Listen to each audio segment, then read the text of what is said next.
This is Bedtime Stories, Grownup Edition, Short Stories, Killa Q, Part 2. When we left off, the Queen Mother took Anya to the pediatrician, and as we all suspected, she's pregnant. Knowing that there was more than meets the eye, the Queen Mother managed to remain under control. She left her daughter with the trusted pediatrician, went out to the waiting room, and called her husband. She said, "Andy, I need you to get down here to this doctor's office, and I need you to get down here now."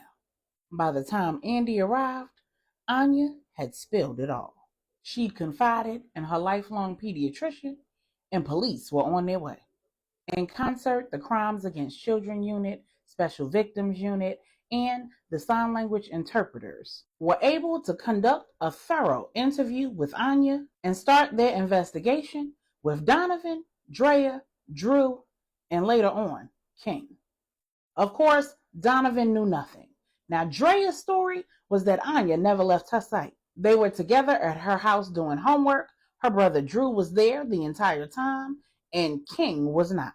According to King, on the day in question, he wasn't anywhere near the St. James neighborhood. In an effort to give police the opportunity to do their jobs, Pops Andy, the Queen Mother, and their children stayed far away from Stacy and hers. But they didn't even have to tell Anya to stay away from Drea.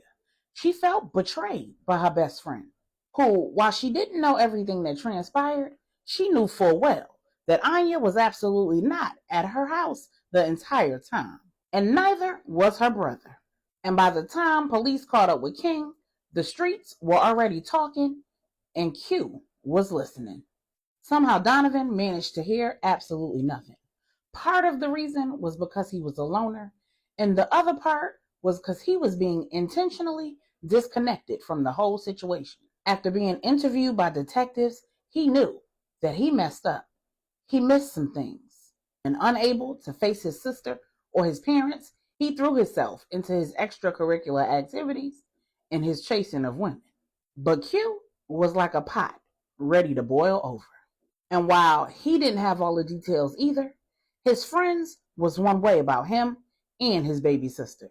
So when Woody, who lived in Marcy Projects, got a tip, he made sure to clue Q in. Woody said, "Homie, I hate to be the one to tell you this, but whatever went on between your sister and King, there's a VHS tape circulating through the hood.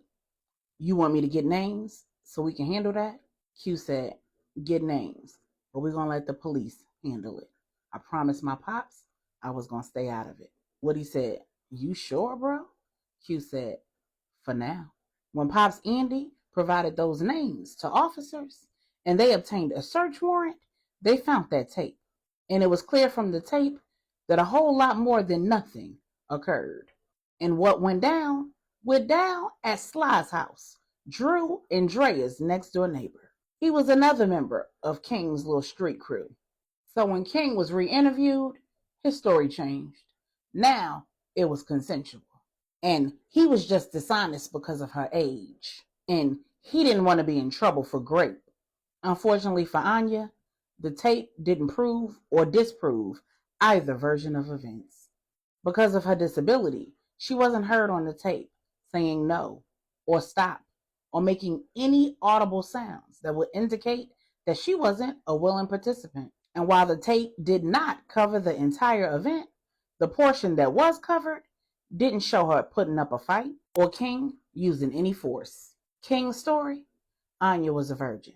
She was uncomfortable and inexperienced. She was nervous, and that would explain her lack of participation, if you will. According to Anya, she was afraid. There was a gun. Drew was the lookout. Sly set up the camera, and afraid for her life, she closed her eyes and prayed that it would be over soon. And when it was, King showed her his gun again and a piece of paper that said, if she told anyone, he would kill her. Apparently, King walked her into Sly's house just as Drea was walking into hers. And when it was done, Drew walked her to Drea's, and King got in the win. When the investigation concluded and the case was presented to the DA, detectives were adamant that they believed Anya's story. Unfortunately, the DA explained that the only case that they could make was the charges against the boy who had the tape. Pop said, so they just gonna get away with what they did to my daughter? The DA said, Mr. St. James, you have to understand. Your daughter would have to testify at trial. She'd have to explain why she didn't scream, not even involuntarily. Despite the fact that she's deaf, her vocal cords work. She'd have to explain why she went to her friend's house afterwards instead of going home.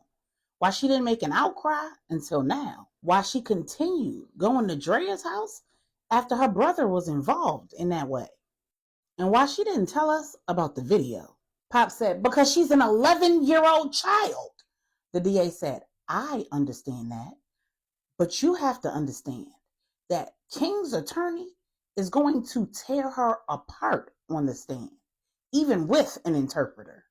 Pop said, we've been taking our daughter to see a therapist, and we know that she'll get on that stand and she'll explain that victims, especially child victims, respond exactly the way my daughter did regularly. And if what I hear on the streets is true, all of these boys have been committing crimes. They already have reputations and pending cases. The DA said, but none of them have cases for SA. Anya isn't going to make a compelling witness, not because she's not telling the truth, but because his attorney is going to put rebuttal witnesses on the stand to impeach her testimony. Pop said, and what could any witness get up there and say?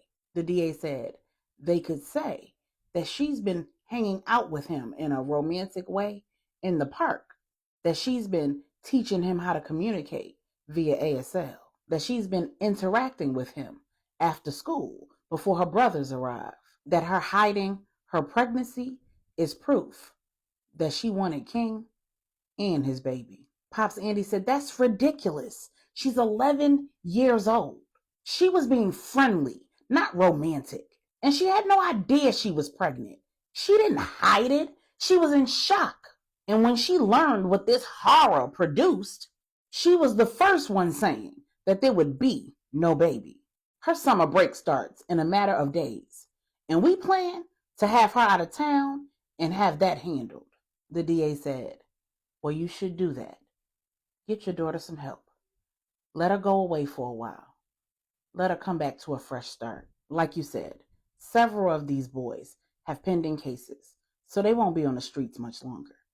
But we won't be able to continue with this case. Throughout the entire meeting, the Queen Mother was comforting Anya, and Pops Andy did all the talking. And as they rode home, the Queen Mother explained to Anya that she did nothing wrong. And when they got home, they made preparations for Anya to go to Trinidad. She'd be going to deaf school for the summer and handling the pregnancy issue.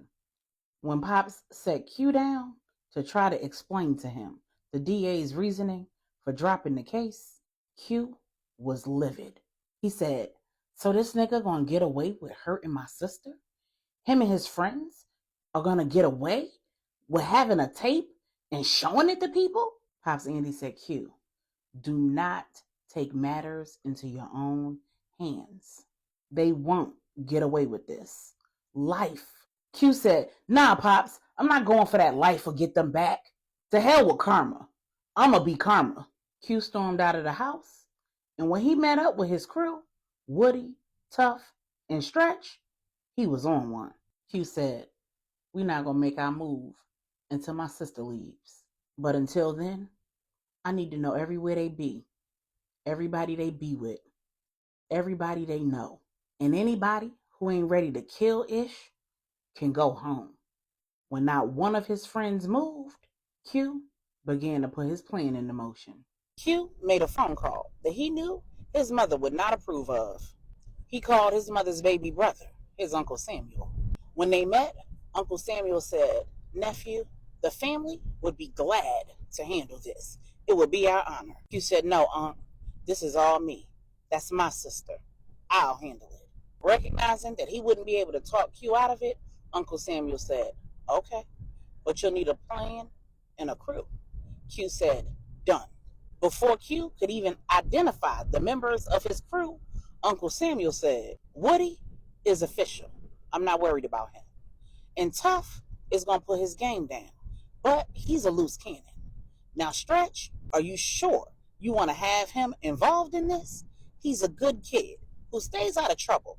I'm not sure that he has the countenance for what you're talking about. Q ran down the role that each man would play in his plan, and Uncle Samuel said, "Sounds like you got it all worked out. Well, do me a favor. Don't make a move until you hear from me." Over the next few days, Uncle Samuel pulled up on each member of Q's team. He checked each man's pulse and their heart. And as expected, Woody was 10 toes. And Tough almost took things too far. He was already strapped and almost put a bullet in one of Uncle Samuel's men. When he was called and brought to Uncle Samuel for a meeting, Uncle Samuel said, "I know that Q can depend on you. My concern is whether you have the self-control required to keep y'all out of jail." He tried to impress upon Tough that he needed to follow Q's lead. And then he tried Stretch. Stretch showed how he earned his spot on the track team at the high school, because he ran like hell. The next day, Uncle Sammy's men had to corner and trap him in order to bring him in to have a meeting with Uncle Sammy. When Uncle Sammy called Q to have that follow-up discussion, he let Q know that each man was perfect for the role for which he was selected. Then he had Q bring the whole crew in for a discussion that included training on how to execute the plan. After a long day in the woods on Long Island, Q, Woody, and Tough left competent shooters, and Stretch left ready for his role as getaway driver. The following night, Q met one of Uncle Sammy's men and picked up a Toyota Camry with fake plates and no VIN number. In the trunk was every firearm they could possibly need, with no bodies, no serial numbers, and all of the ammunition they could stand. They also had duffel bags with all of the surveillance equipment and cash they would need to pay off anybody who needed to be paid off. Anya had been in Trinidad for a little over 3 weeks, and Q and his team had been practicing, preparing, and watching.